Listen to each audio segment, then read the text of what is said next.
যোগ বশিষ্ঠ রামায়ণ এই আলোচনা একটু একটু করে হচ্ছে।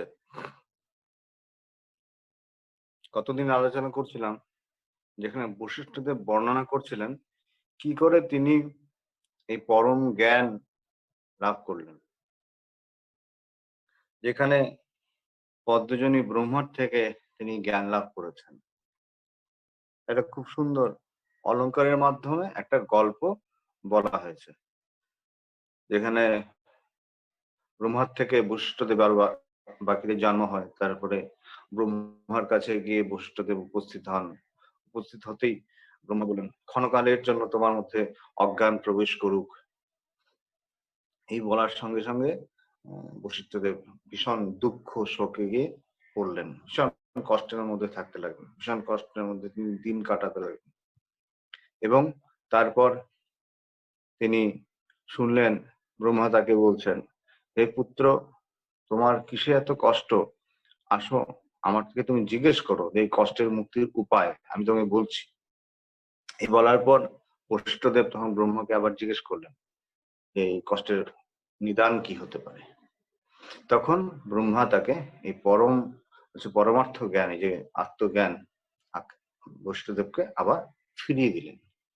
দেহাতে বশিষ্ঠদেব আবার সেই জ্ঞানের মধ্যে গিয়ে স্থিত হলেন।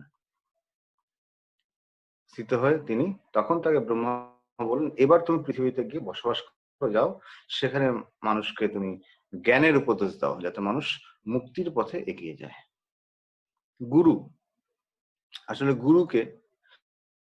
গুরু হচ্ছেন যিনি পারাপার করেন, খেয়া মানে বৈতরণী, নদী পারাপার করার মতন এই ভবসাগর যিনি পারাপার করেন, এপার ওপার নিয়ে যান, এই হচ্ছেন গুরু। তিনি জ্ঞান অজ্ঞান দুটোতেই তিনি সমানভাবে তিনি স্বচ্ছন্দ, আসছেন যাচ্ছেন, এমন যেন অনেকটা সেই ভাবটাই এইভাবে এই গল্পের মধ্য দিয়ে খুব সুন্দরভাবে বললেন। এবং তারপর শ্রী রামচন্দ্রকে উপদেশ চলে তিনি বলে চলেছেন যে জীবনে কি করে আমরা এই পরম বস্তুটা লাভ করতে পারি। প্রথম সংশয় হিসাবে রামের মনে ছিল যে দৈব না পুরুষকার। এখানে আমরা দেখলাম পুরুষাকারের উদ্যমী পুরুষের কাছে সকল কিছুই অনুকূল হইয়া যায় দেখলাম। তারপরে দেখলাম কিভাবে জ্ঞানের প্রসঙ্গ এলো। এখন আগে যাচ্ছি এটা আলোচনার মধ্যে। বৈষ্ণদেব বলছেন, হে রাম, আমার জন্ম এবং যেভাবে পৃথিবীতে জ্ঞান অবতরণ ঘটেছে সে বিষয়ে আমার পিতার যে চেষ্টা, সকল কথাই তোমাকে বললাম। হে নিষ্পাপ, বিপুল পুণ্যরাশির পরিপাক বসেই আজ তোমার চিত্ত পরম জ্ঞান শ্রবণে উৎসুক হয়েছে। তোমার মন যথোক্ত গুণ ইত্যাদিতে পরিপূর্ণ হয়ে আছে। তুমি প্রশ্ন করতে জানো এবং প্রশ্নের উত্তরও বুঝতে পারো। এই জন্য আমি আগ্রহের সঙ্গে তোমাকে উপদেশ দিতে ইচ্ছুক হয়েছি।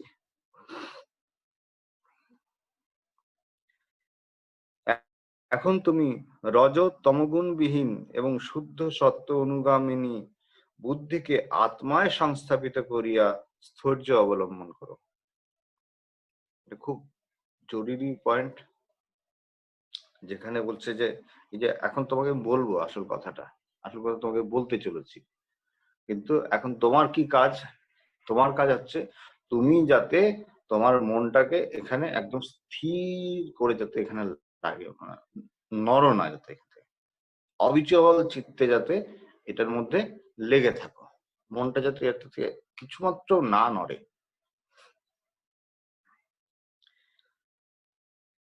সেই জন্যই বললো যে মানে রজ তমগুণ বিহীন শুদ্ধ সত্য অনুগামিনী চিত্ত।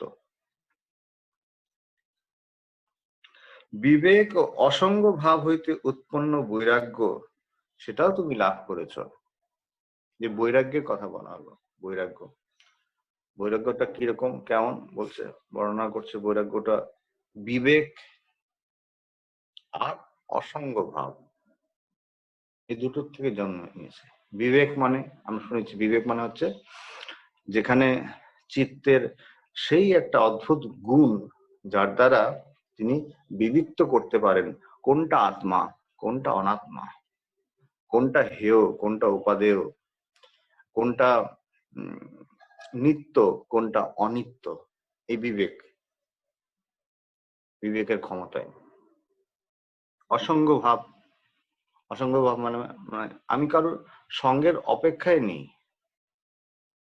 একলা বলে না, একলা, তো একলা মানে সেখানে আরো সঙ্গীর অপেক্ষা আছে। নিঃসঙ্গ, নিঃসঙ্গের মধ্যে আর একটা সঙ্গের অপেক্ষা থাকে, কেউ এলে ভালো হয়, তা নয়। অসঙ্গ, সে একাই। এই জাগতিক যত কিছু সেটা তার বিড়ম্বনা মাত্র, অন্য কিছু নয়। এ দুটোর থেকে বলছে বৈরাগ্য জন্মেছে।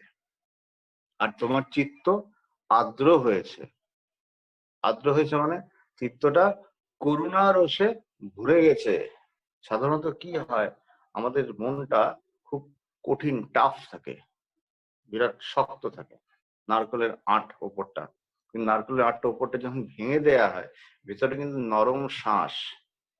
ঠিক সেইভাবে আমাদের উপর একটা বিরাট কঠিন আবরণ আছে, যার জন্য একদিন আলোচনা করতে করতে বলছিলাম, সেই জনক রাজার প্রশ্নের উত্তরে অষ্টাবক্র একটা গুণের কথা বলেছিলেন, যে মুক্তির কথা বলেছে, যখন মুক্তি নিচ্ছে চেত্তাৎ বিষয়ান বিষবৎ ত্যাজ क्षमा आर्जव दया तोष सत्यम सदा পীযূষ বদ ভজ। বলছে কেন, কিভাবে দয়া, দয়া মানে যে ক্ষমা, আর্জব, দয়া, তোষ, সত্য, এই গুণগুলিকে মানে অবলম্বন করতে বলেছে। কেন বলেছে? বলছে এই গুণগুলি আমাদেরকে তৈরি করে, প্রিপারেশনটা তৈরি, মানে মাটিটা যেমন তৈরি হয়, যে সেই মানে মুক্তির মহা একটা বৃক্ষ বেশের জন্য তৈরি করে দেয়।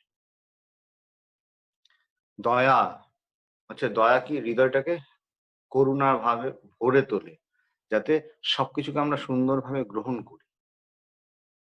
ভিতরটা যাতে একদম শক্ত না হয়ে থাকে, কঠিন কঠোর যাতে না হয়, সবাইকে যাতে গ্রহণ করতে পারে, নমনীয়তা যাতে থাকে। এখানে বলছে সেই জন্য চিত্ত আর্দ্র হয়েছে, তুমি সবকিছুকে গ্রহণ করতে শিখেছ। শৈশব হতে যে সদ্গুণ রাশির অভ্যাসও তুমি করেছো, এগুলি অনেক সকাল তুমি অভ্যাস করছো। অতএব আমি যা বলবো তা শোনো, ঠিক মতো করে শোনো। পরিদৃশ্যমান এই যে জগৎরূপ মহান আড়ম্বর পরম পদে দৃষ্টি স্থাপিত হলে এ সকলই বিলীন হয়ে যায়। এই যে বলছি যে বিরাট জগৎ দেখা যাচ্ছে আমাদের চারপাশে, বিশাল তার আড়ম্বর, করোনা ভাইরাস কত কি, লকডাউন টকডাউন, কিছুই কিছু না। যদি তুমি সেই পরব্রহ্মের মধ্যে তোমার দৃষ্টিটাকে নিবদ্ধ করো, সেখানে ধরে রাখো, এই জগৎ তুচ্ছ হয়ে নাই হয়ে যায়, উবে যায়, কিছুই নয়, বিলীন হয়ে যায়, শূন্য হয়ে যায়, থাকে না।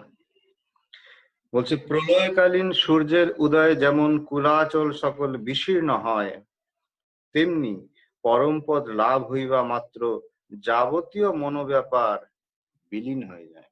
আমাদের মানসিক নানা দুঃখ কষ্ট সব হচ্ছে, ব্যথা বেদনা, যেই মাত্র তোমার সেই পরম জ্ঞান এসে উপস্থিত হলো, সব রকম মনের যে জ্বালা সব শেষ হয়ে যায়, একবারে শেষ হয়ে যায়। যার জন্য বলছেন একটা গীতাতে, ভগবত গীতায় খুব সুন্দর শ্লোক আছে, এগুলি কথা মনে পড়ে পড়তে পড়তে, যে বলছেন কি হয় আত্মজ্ঞান হলে, কি হয় বলছে তাকে লাভ করলে পরে, এই হচ্ছে পরম বস্তুটাকে লাভ করলে পরে কি হয়, বলছে ইয়ম লব্ধা চা পরম লাভম মন্নতে নাধিকম ততঃ यस्मिन् स्थितो न दुःखेन गुरुणापि विचल्यते। যাকে লাভ করলে পর এর থেকে অধিক আর প্রাপ্তব্য বলে কিছু অবশিষ্ট রয়ে যায় না, মানে আর কিছু পাওয়ার অবশিষ্ট রয়ে যায় না, যা কিছু পাওয়ার প্রাপ্তব্য হয়ে গেল, প্রাপ্তি হয়ে গেল চিরকালের মতো, এই সবসময় প্রাপ্তিটা কমপ্লিট। আর কি হলো, বলছে ইয়াসমিন স্থিত না দুঃখে না গুরু না বিচল, যেখানে স্থিত হলে পর, যে পরম পদে স্থিত হলে পর যত গুরু দুঃখই আসুক না কেন, যত ভয়ঙ্কর কষ্ট দুঃখই আসুক না কেন, সেটা লঘু হয়ে যায়, সেটা হালকা হয়ে যায়। এই জন্য হচ্ছে যে যাবতীয় মনোব্যাপার সকল, এখানে বলছে না, যাবতীয় মনোব্যাপার সকল সব বিলীন হয়ে যায়। হে রাম, সংসার রূপ বিষের আবেশে যে বিসূচিকা রোগের উৎপত্তি, এই পরম যোগরূপ গারুড় মন্ত্রে তার উপশম ঘটে। গরুর গরুর যেমন সাপকে মানে এসে গরুকে দেখলে সাপ কিন্তু পালায়, ঠিক তেমন হচ্ছে সংসার রূপ বিষ, মানে ভয়ঙ্কর বিষ, এতে এখানে হচ্ছে গরুর মন্ত্র করলে যেমন পালায়, ব্যথা চলে যায়, ঠিক তেমন বলছে এখানেও তেমন, যেন এখানেও যেমন আত্মজ্ঞানের উপস্থিতিতে হচ্ছে এই অন্ধকার চিরকালের জন্য বিলীন হয়ে যায়। বলছে এই যে গারুড় মন্ত্র, যার দ্বারা বিসূচিকা রোগ চলে গেল, এই পরম ভীষণ ব্যথা বিষ বেদনা হচ্ছিল, এই গারুড় মন্ত্র উচ্চারণ করার সঙ্গে সঙ্গে সেই বেদনা চলে গেল। বলছে যে এটা আবার কোথা থেকে লাভ হয়, গারুড় মন্ত্রটা কোথা থেকে পেলাম? বলছে এই গারুড় মন্ত্র বলছে সাধু ব্যক্তিদের সঙ্গে মিলিত হয়ে শাস্ত্রার্থ নির্ণয় দ্বারা লাভ করা যায়। এই গারুড় মন্ত্র কোথা থেকে পাচ্ছি? সাধু সঙ্গ, সৎসঙ্গ। साधु संगेर फले सत्संग करते करते हृदय में वो परम पुरुष का भाव उजागर होता है, प्रकाशित होता है, मुझे हम भीतर जानते पारी। सत्संग साधु संग এই বিপুল ক্ষমতাটা তখন লাভ হয় এই উহাপোহ বিচার দ্বারা। শাস্ত্র অনুকূল যুক্তি সে জট করে গ্রহণ করছে, শাস্ত্র প্রতিকূল যুক্তি, শাস্ত্র বিরুদ্ধে যেটা বলছে সেটাকে সে পরিত্যাগ করছে। এই দৃষ্টি তার লাভ হয়, সহজ নয় কিন্তু। কিভাবে আসছে বলছে অপূর্ব শ্রদ্ধা চাই, অপূর্ব তোমার বিশ্বাস চাই, তার লাভ হয়, সহজ নয়। হচ্ছে সেই বিচার চাই, হচ্ছে এই বিচার দিয়েই এই জগৎ রূপ যে সংসার রূপ যে মহাব্যাধি মহা দুঃখ হয়েছে, সেই দুঃখটা নাশ হয়। বিচার, বিচার দ্বারাই দুঃখের অবসান ঘটে। সুতরাং বিচার দৃষ্টিকে অবজ্ঞা করা অনুচিত। শাস্ত্র শাস্ত্র বলছেন অবজ্ঞা করো না, অবজ্ঞা করো না, শাস্ত্র বলছেন শ্রদ্ধা। ভগবান বলছেন না যে কি বিশ্বাস রাখতে হবে ঈশ্বর, গুরু, শাস্ত্র ও নিজের উপর বলছেন, শাস্ত্রের কথা বলছেন। এখানে আমাদেরকে বিশ্বাস শ্রদ্ধা রাখতে হবে। ওটা বলছে সর্পের খোলস পরিত্যাগের ন্যায় বিচার ও বিবেকবান ব্যক্তি প্রথমেই আদি স্বরূপে জগৎ পঞ্চর ত্যাগ করিবে। সাপ যেমন খোলস ছাড়ে, নির্মুখ বলে না যে ছাড়লো, এটা খোলস ছেড়ে দিল, বলছে ঠিক তেমন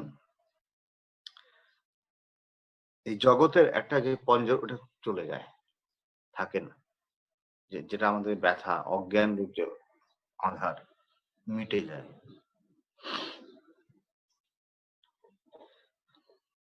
তারপর বলছে তদন্তর সম্যক দর্শন প্রাপ্ত হয়ে অখিল জগৎকে ইন্দ্রজালের মতো দর্শন করবে। সম্যক দর্শন, সম্যক মানে যেটা যথার্থ, যেটা যা তাই, যথার্থ দর্শন, যেমন তেমন, এই যথার্থ দর্শন লাভ করে হচ্ছে এই সম্যক দর্শন প্রাপ্ত করে জগৎকে ইন্দ্রজালের মতো দর্শন করবে। সে দেখে, সে তখন জগৎ দর্শন হয় না, দেখে, কিন্তু সে জানে এটা সত্য না। একবার স্বামী বিবেকানন্দের একটা গল্প আছে খুব সুন্দর। স্বামী বিবেকানন্দ একবার কোন মরুস্থল দিয়ে যাচ্ছিলেন। মরুস্থল মানে বোঝা যাচ্ছে মরুভূমি, ডেজার্ট। হ্যাঁ, তো মরুস্থল দিয়ে তিনি যাচ্ছেন, তো সেখানে হঠাৎ করে তিনি দেখতে পেলেন কোথাও একটা জলাশয়। তখন তার ভীষণ পিপাসা লেগেছে, পিপাসা পেয়েছে, জলের পিপাসায় তিনি কাতর হয়ে উঠছেন আস্তে আস্তে।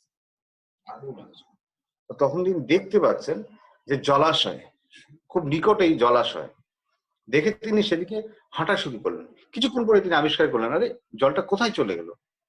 যেই তিনি দেখলেন ওটা জলাশয় নেই হয়ে গেল, অমনি তিনি সেই মুহূর্তে তিনি আবিষ্কার করলেন যেসব তিনি শুনেছিলেন যে মরীচিকা, সেই মরীচিকা যে শুনেছিলাম, যেটা পুরো মরীচিকা মানে যেটা মিরাজ বলছে না যে মরুস্থলীতে দেখা যায়, ওই মরীচিকা এটাই সেই মরীচিকা, এটা দেখা যায় কিন্তু এটা সত্য নয়।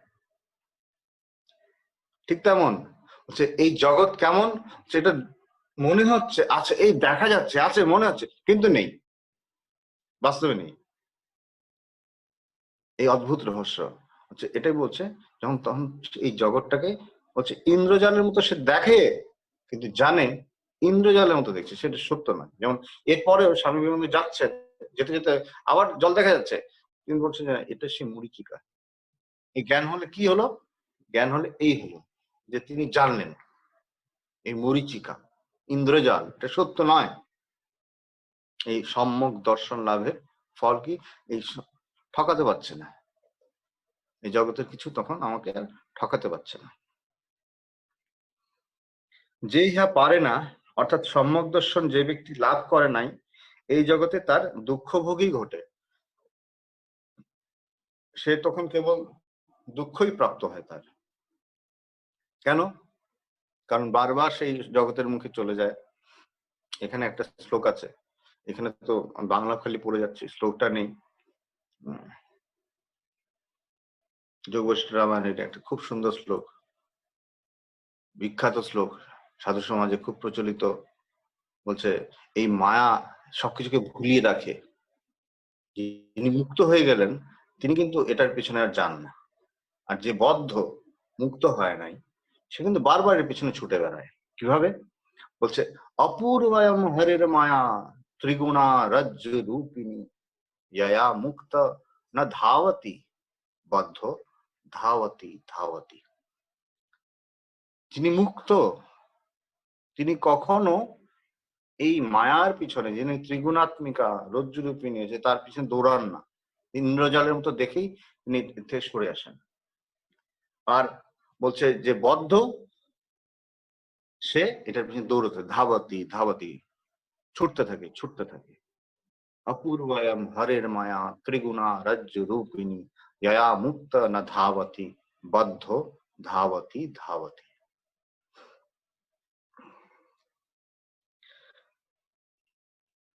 সংসার আসক্তি বড়ই বিষম, ইহা মোহগ্রস্ত ব্যক্তিকে সর্পবৎ দংশন করে, সাপের মতো কামড়ায়।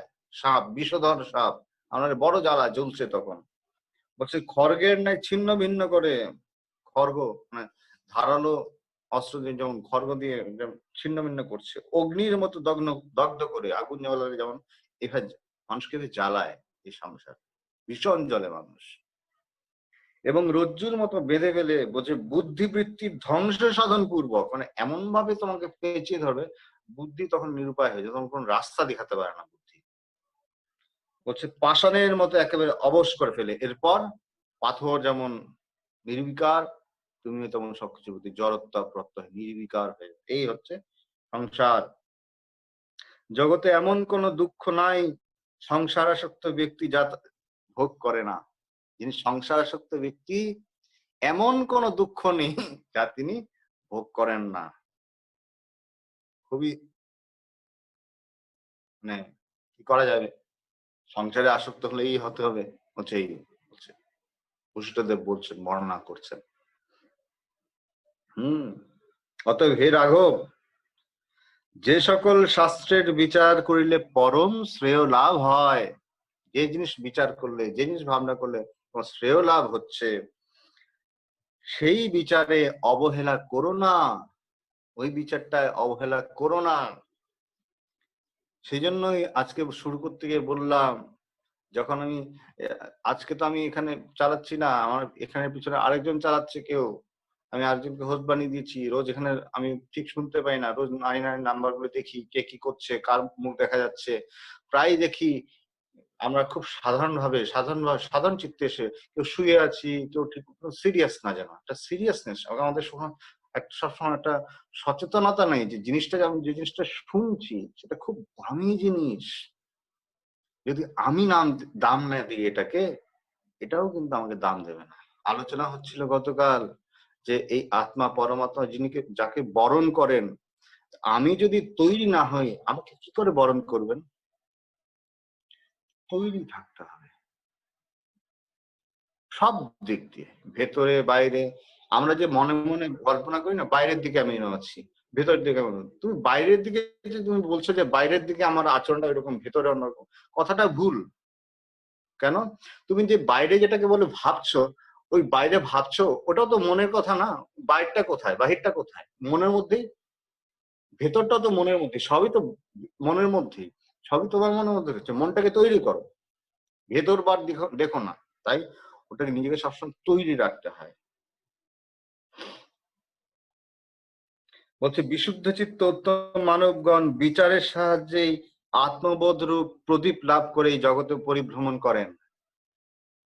তারা বিচারের সাহায্যেই আত্মবোধটা লাভ করে এবং তারা মেজাজে ঘুরে বেড়াচ্ছে। কি করে লাভ হবে, আমি কি করে পাবো? কি আরে মানে এখানে বলছে না, প্রশ্ন বলবেন, এখানে শুনবো না, মূর্খ বলছে, তাদেরকে বলছে মূর্খ, বলছে তুমি মূর্খ, তুমি বোঝনি। বলছে বিচার এটা লাভ করে তুমি যাও। আমাদের এই যে বললো না, বলে দিল না, সংসার আসক্ত ব্যক্তি কি ভয়ঙ্কর কষ্ট পায়, কষ্ট পেয়েও সেখানে যায়। বলছে উট, উট কাঁটা গাছ খায়, কাঁটা গাছ খেয়ে মুখ দিয়ে রক্ত দরদরে রক্ত পড়ে, এবং সেই রক্ত সে সে রক্তের আস্বাদন পেয়ে খুব ভালো লাগে তার, কিন্তু সে আবার কাঁটা গাছ খেতে যায়। ঠিক তেমন আমাদেরও তেমনি অবস্থায়, সংসার ভালো নয় চিরকাল, আমরা সবাই জানি। এখানে যারা যারা আমরা এই আলোচনার মধ্যে এসেছি আমরা প্রত্যেকে জানি, মানে সবাই সংসারের মধ্যে ঘুরে বেরিয়েছে, জানে সবাই, কিন্তু তবুও এই সংসারের আস্বাদন করার জন্য সবাই ব্যগ্র, চলছে ছুটছে। যেও না, বিচারকে সম্বল করো। এই বিচার, যারা মুক্ত হয়েছেন এই বিচারের সাহায্যে মুক্ত হয়েছেন। হে রাঘব, চৈতন্য স্বরূপ আত্মা প্রসন্নতা লাভ করলে অন্তঃকরণে ব্রহ্মরসের উদয় হয়, শান্তি এবং সর্বত্র সমরসের আস্বাদন ঘটে।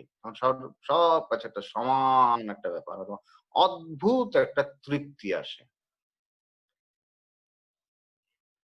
অচেতন এই দেহ হচ্ছে রথের মতো, রথের ন্যায়, রথের মতো দেহটাও তেমন। ইন্দ্রিয়গুলি হলো সেই রথের গতি। বলছে প্রাণ পবনের বেগে সেই রথ চলছে, প্রাণ প্রাণ শক্তি যেমন বলছে, প্রাণ শক্তি হয়ে এই রথটা, এই দেহটা ছুটছে। মন তার রশ্মি। মন কি? মন হচ্ছে এই যে এটাকে টেনে রাখা, সেই লাগাম, এবং গন্তব্যস্থল হলো আনন্দ। রথারোহী জীব অতিশয় ক্ষুদ্র হলেও সমাধি যোগে সে মহান হইতে পারে। এই যে জীব সে অত্যন্ত ছোট্ট, এর মধ্যে ক্ষুদ্র, কিন্তু কিন্তু সে যদি এই সমাধি লাভ করতে পারে তাহলে সে কিন্তু বিরাট হয়ে গেল। এই বেদান্তের তত্ত্বমুখী কথা। বলছে হে রাঘব, যারা জ্ঞান দৃষ্টি বা আত্মসাক্ষাৎকার লাভ করেছেন তারা সাম্রাজ্যপ্রাপ্ত ব্যক্তির ন্যায় মহান হইয়া বিহার করেন। বিরাট তোমার সাম্রাজ্য আছে, তেমনি যেমন একটা বিরাট বড় যেন তোমার সাম্রাজ্য, মহান রাজার মতো মাথা উঁচু করে তখন ঘুরে বেড়াতে পারো তুমি। তারা শোকগ্রস্ত হন না, তারা কোনোভাবেই শোক তাদেরকে হ্রাস করতে পারে না, পারে না শোক। তাদের বিষয় বাসনা থাকে না, কোন রকম বিষয়ের প্রতি তাদের কোনো রকম আসক্তি নেই। এমনকি তারা শুভ বা অশুভ কিছুই তারা প্রার্থনা করেন না, কোনো কিছুই তারা চান না, সব রকম চাওয়া তাদের চলে যায়, থাকে না কিছু চাওয়া। তারা যাই কিছু করুন না কেন সমস্তই বিশুদ্ধ পথে গমন করে। এরা সবকিছু করেও কিছুই করেন না। এনারা কেন সবকিছু করেও কিছু করেন না কেন? ইনি জেনেছেন আত্মা অকর্তা, তিনি কিছু করেননি, তিনি কিছু করেন না। জনকরা বলছেন যে, বলছে যে হে রাজন, এক বিন্দু অমৃত পান করে ধন্য হও, জানো যে আত্মা অকর্তা, আত্মা কিছু করেন না, অকর্তা। এটা জেনে তারা কিছু কিছু করেও তিনি করেন না।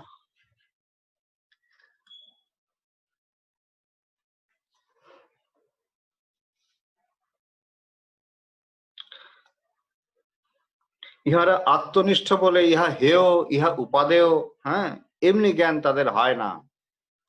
পূর্ণচন্দ্রে কি পরিমাণ সুধা বর্তমান তা যেমন নির্ণয় করা যায় না, বিষয় বাসনা শূন্য মনেরও তেমনি সুখের ইয়ত্তা করা অসম্ভব। চাঁদ, চাঁদের মধ্যে কত মধু আছে, হ্যাঁ, এটা কেউ তো ঠিক মতো বলতে পারে না। তেমনই বলছে যে বিষয় বাসনা শূন্য মনের, মন যে মন যার মধ্যে বিষয় বাসনা নেই, সেই বলছে সেই মনের মধ্যে বলছে কেমন সুখ উদয় হয়, এটার কোনো শেষ নেই, ইয়ত্তা করা যায় না। তারা ইন্দ্রজাল সদৃশ এই জগৎ আর দেখেন না, তারা দেখতে পান না, তাদের দৃষ্টিতেই আসে না, তাদের দৃষ্টি গোচরই হয় না। এই দৃশ্য জগৎ সম্পূর্ণভাবে অন্তরিত হয়, অন্তর্ধান হয়, বিলোপ হয়ে যায়।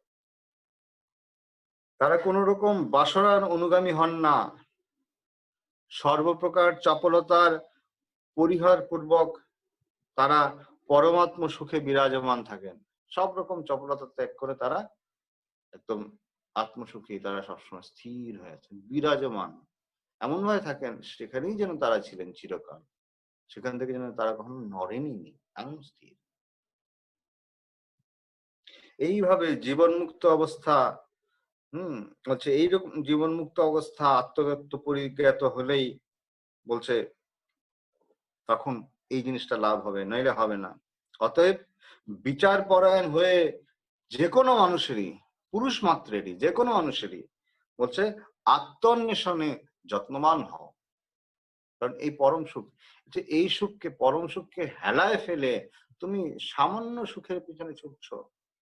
তাই বলছে না, অর্থ, আমরা মানুষ অর্থের পিছনে ছোটে, পরমার্থ, যে পরমার্থ তুমি এই এত দারুণ ব্যাপার, সেটা পিছনে তুমি যাচ্ছ না, হেলায় ফেলে দিয়েছ, দামি ব্যাপার, এটা হচ্ছে সবার সেখানে যেতে হয়, সবার যেতে হয়।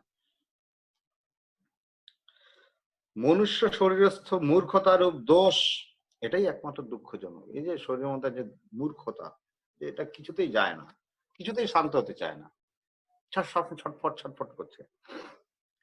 এছাড়া আদি ব্যাধি আপদ বিপদ এগুলি তেমন দুঃখজনক নয়। নানা রকম ব্যাধি হয়েছে, আদি ব্যাধি হয়েছে, মূর্খতা, যে তুমি যতক্ষণ আছো তোমার মানে মনটাকে একদম নিয়োগ করো এই সত্যের মধ্যে, একদম নিবিষ্ট করে রাখো, সেটা করছে না, বারবার সে এদিক সেদিক তাকিয়ে এটা সেটা চিন্তা করছে।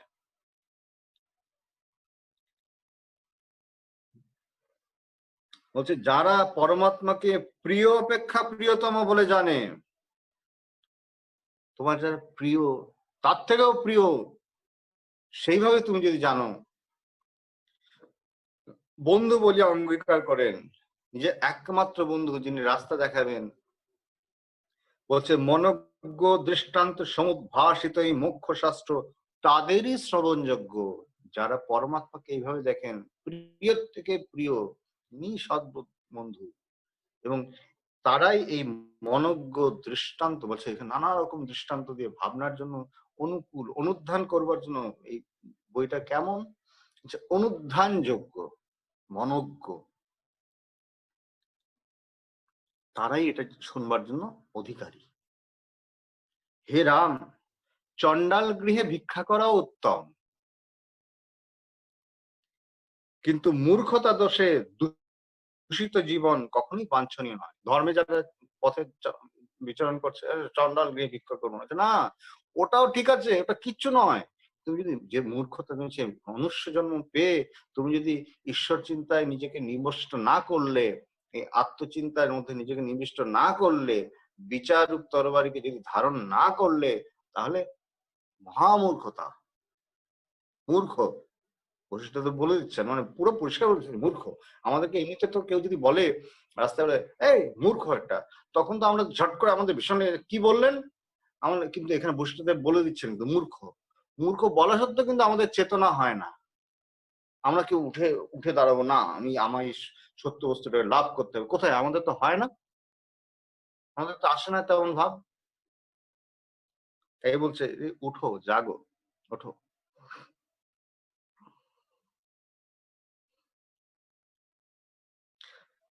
হে রাঘব, সংসার রূপ দুঃখ জাল হতে বিমুক্ত হওয়ার জন্য আমার উপদেশ শ্রবণ করো এবং নিজের স্বরূপ পরিজ্ঞাত হয়ে হরি, হর, ব্রহ্মা এবং অপরাপর মহর্ষিরা জীবনমুক্ত হয়ে যেভাবে সুখে বিচরণ করেন, তুমিও তেমনি সুখে বিহার করো, সুখে ঘুরে বেড়াও। যেভাবে তারা ঘুরছেন তুমিও সেইভাবেই আনন্দে থাকো, সুখে। এই পরম জ্ঞান লাভ করে কি করবে? এই পরম জ্ঞান লাভ করে সুখে বিচরণ করো, সুখে ঘুরে বেড়াও, আনন্দে থাকো, শান্তিতে থাকো, আনন্দে। বলছে সংসারের দুঃখ অনন্ত, সুখ বিন্দু পরিমিত। আমরা ভাবি বিরাট কিছু সংসারে, সংসারে দুঃখ, দুঃখ রাশি বেশি। যে বুদ্ধদেব এই জন্য বলছেন চলো পাগো আসে। হ্যাঁ, দুঃখ অনন্ত, সুখ পরিমিত। সামান্য সুখ, সামান্য সুখের পিছনে ছুটতে ছুটতে মানুষ দুঃখই পায় আলটিমেটলি। বলছে ঠিক তেমনি বলছে এই বিন্দু পরিমাণ সুখের দিকে তাকিও না, সেই দুঃখ অনিবুদ্ধ সুখের দিকে তুমি আর তাকিও না, যা অনন্ত ক্লেশ পরিশূন্য। পুরুষার্থকামীর পক্ষে সেই আত্মজ্ঞান সাধনই একমাত্র কর্তব্য, যেখানে কোনো ক্লেশ নেই, কোনো ক্লেশ নেই, ব্যথা বেদনা নেই। যাহা পাইলে ইহলোকে আর ঘুরিয়া আসিতে হয় না, প্রত্যাবৃত্ত হইতে হয় না, যাহা পাইলে আর শোকগ্রস্ত হইতে হয় না, সেই পরম পদ বিশুদ্ধ বুদ্ধি দ্বারাই লাভ করিতে হয়। কি করে লাভ করে সেই পরম পদ? হচ্ছে বিশুদ্ধ বুদ্ধি দ্বারা লাভ হয়। শুদ্ধ বুদ্ধি হচ্ছে চিত্তশুদ্ধির কথা বলে না মানুষ, চিত্তশুদ্ধির কথা বুঝাও, যেমন বুদ্ধিটা একদম স্থির স্থৈর্যপূর্ণ, যেখানে কোন রকম মল থাকবে না, তেমনি হলে পর। বলছে জগতে কৈবল্য ভিন্ন আর কোন রকম নিরুদ্বিগ্ন স্বস্থ ভাব নাই। জ্ঞানের স্থিতি ছাড়া, পরম জ্ঞানের স্থিতি ছাড়া অন্য কোনো বস্তু নেই যেখানে উদ্বিগ্ন ভাব নেই। আজকে তুমি ইন্দ্রত্ব পদ লাভ করতে পারো, হ্যাঁ, কেউ ইন্দ্র হয়ে গেল, নিজের কর্মের প্রভাবে ইন্দ্র হলো, কর্মক্ষয় হবে, তখন সে ইন্দ্রত্ব পদ কিন্তু চলে যাবে। বিরাট জিনিস হতে পারে, কেন বিশাল কিছু হতে পারে, কিন্তু তার থেকেও বড় কেউ একজন এসে দাঁড়াতে পারে। বলছে তাই বলছে যে স্বস্থ ভাব বলতে, নিরুদ্বিগ্ন স্বস্থ ভাব বলতে কই বললো পরম জ্ঞানের স্থিতি। মুক্তি বিষয়ে একবার প্রবৃত্তি জন্মিলে সেই কৈবল্য লাভে আর কোনো প্রতিবন্ধক থাকে না। সাধু ব্যক্তিরা সেই পরম পদকে সর্বশ্রেষ্ঠ রসায়ন বলে অবগত। কেন বললো রসায়ন জানেন? আমরা জানি কেউ রসায়ন কেন বললো? রসায়ন এই জন্য বলছে, একটু অন্যরকম কথা বলি। আমরা সবাই পতঞ্জল মুনির কথা শুনেছি, কথায় বলে, সাধু সমাজের অনেক জায়গায় বলে যে গৌড়পাদ, যিনি শঙ্করাচার্যের গুরু, বলছে তিনি যেন পাতঞ্জল ছিলেন। এবং কেন ছিলেন, কেন বলছে? বলছে পাতঞ্জল মুনি যে কেবল যোগ শাস্ত্র প্রণয়ন করেছিলেন তাই নয়, তিনি কিন্তু হচ্ছে রসায়ন শাস্ত্র প্রণয়ন করেছিলেন।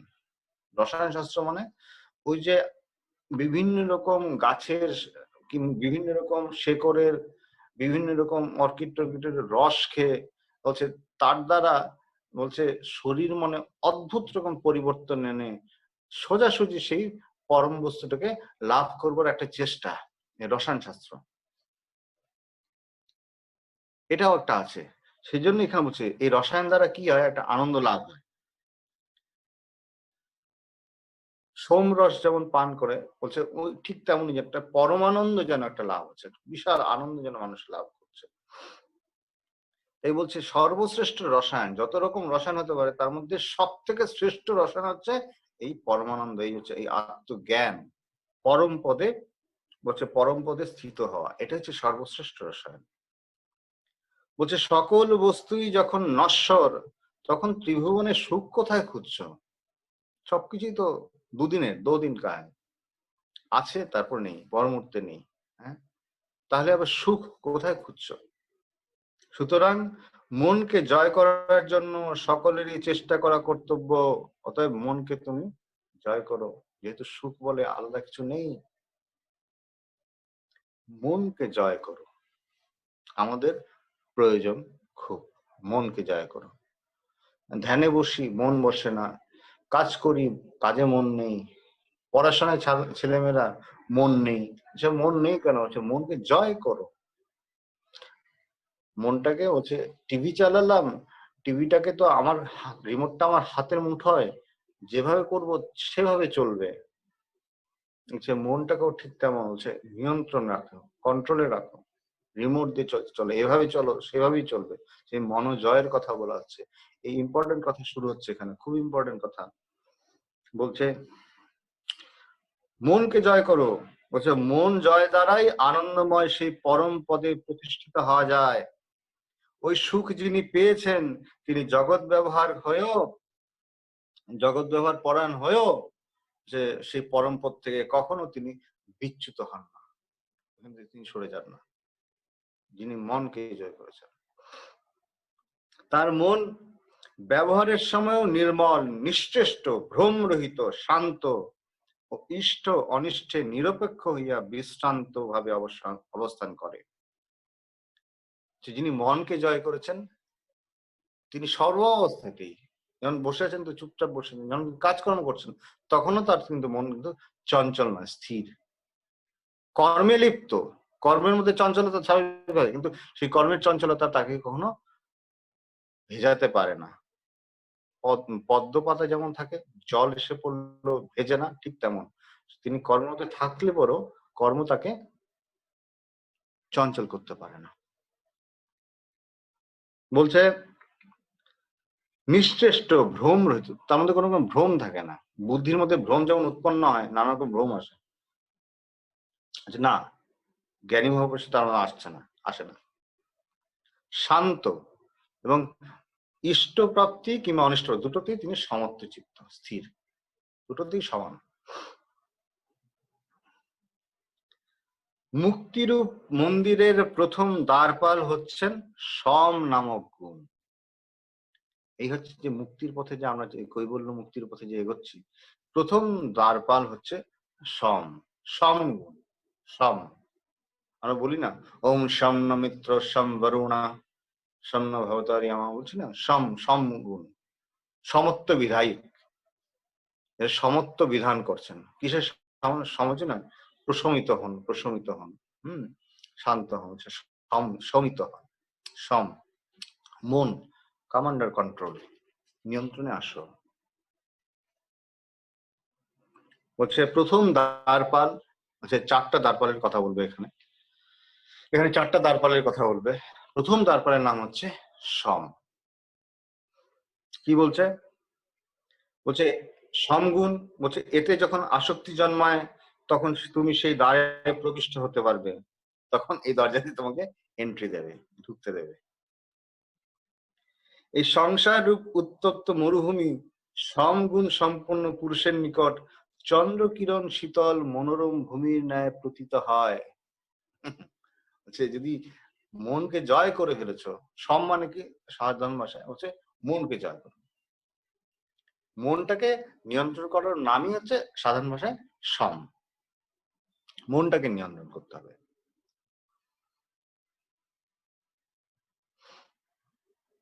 বলছে সংসার রূপ উত্তপ্ত মরুভূমি সমগুণ সম্পন্ন পুরুষের নিকট চন্দ্রকিরণ শীতল মনোরম ভূমি বলে প্রতিভাত হয়। হচ্ছে কেননা সমই হচ্ছেন শিব, সমের নামই পরম পদ, এবং যাবতীয় ভ্রান্তি সমগুণ দ্বারাই নিবৃত্ত হয়। যত রকম ভ্রান্তি আছে এই সমের দ্বারাই নিবৃত্ত হয়, সমগুণ দিয়ে। যাহার চিত্ত সমগুণে বিভূষিত কেহ তাহার শত্রু থাকে না। আমরা এরকম দেখেছি না, অনেক মহাপুরুষ বসে আছেন শান্ত হয়ে, বাঘ সিংহ তার কাছে এসে একদম মানে বেড়ালের মতো চুপ করে বসে আছে। ঠিক তেমন হচ্ছে যে সমগুণে যারা বিভূষিত, সমগুণে তুমি যদি নিজেকে বিভূষিত করতে পারো তাহলে কি হবে, তুমি সবকিছু জয়। পরম হিংস্র প্রাণী হয়েছে, হিংসা তার চলে যায়।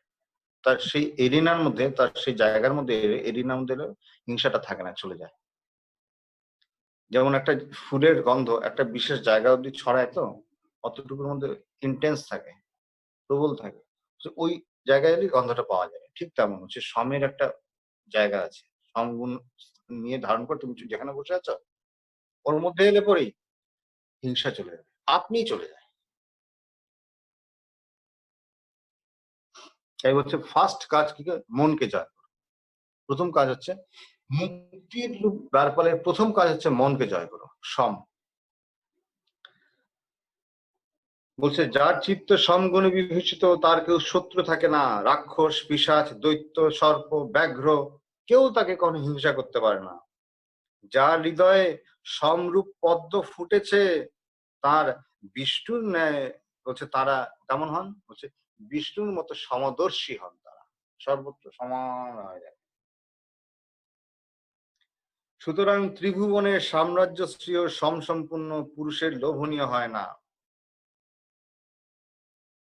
যে তারা মনের পিছনে ছোটে না, তো এই কোনো কিছুই তাকে আকর্ষিত করতে পারে।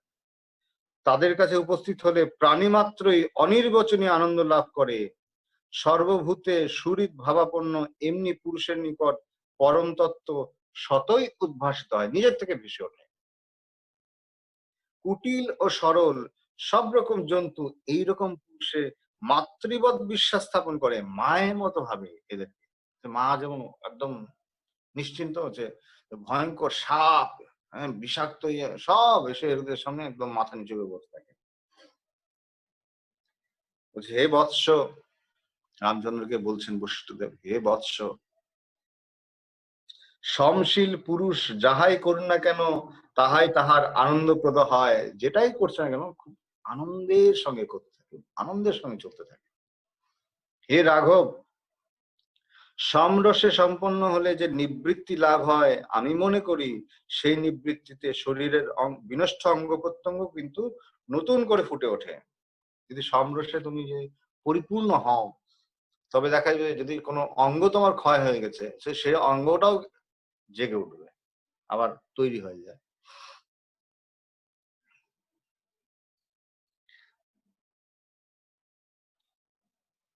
কাশীতে স্বামী বিশুদ্ধানন্দ বলে একজন ছিলেন, তিনিও কিন্তু বলছে তিনি ইয়ে থেকে এসেছিলেন, জ্ঞানগঞ্জের থেকে এসেছিলেন। তার কিন্তু পায়ের মধ্যে একটা ইয়ে ছিল, দোষ ছিল, আঙ্গুল ছিল না এরকম কিছু ছিল। বলছে ওখানে, বলছে তিনি যার কাছে ছিলেন, যে গুরুর কাছে গেছিলেন, সে গুরুর ওখানে এমন একটা অদ্ভুত শক্তি, পা ঠিক হয়ে গেল, অঙ্গগুলিও ঠিক হয়ে গেল, সব অঙ্গের বিকৃতি বিকার, হ্যাঁ, অঙ্গের অভাব সবই যেন পূর্ণ হয়ে যায়, ভর্তি মানে ভরিয়ে দেয়। কি করে হয়, হচ্ছে সমগুণ, মন জয়।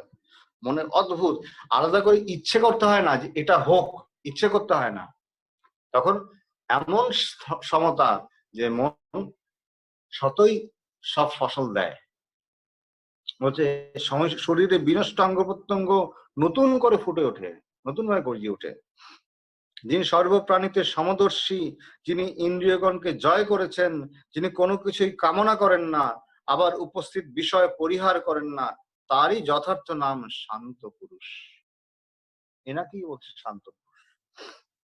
যিনি অপরের কুটিলতা প্রভৃতি জানিতে পারিয়া অন্তর ও বাহিরে নির্মল বুদ্ধির সাহায্যে কর্ম সম্পাদনে সক্ষম, তাহাকেও তুমি শান্ত পুরুষ বলিয়া জানিও।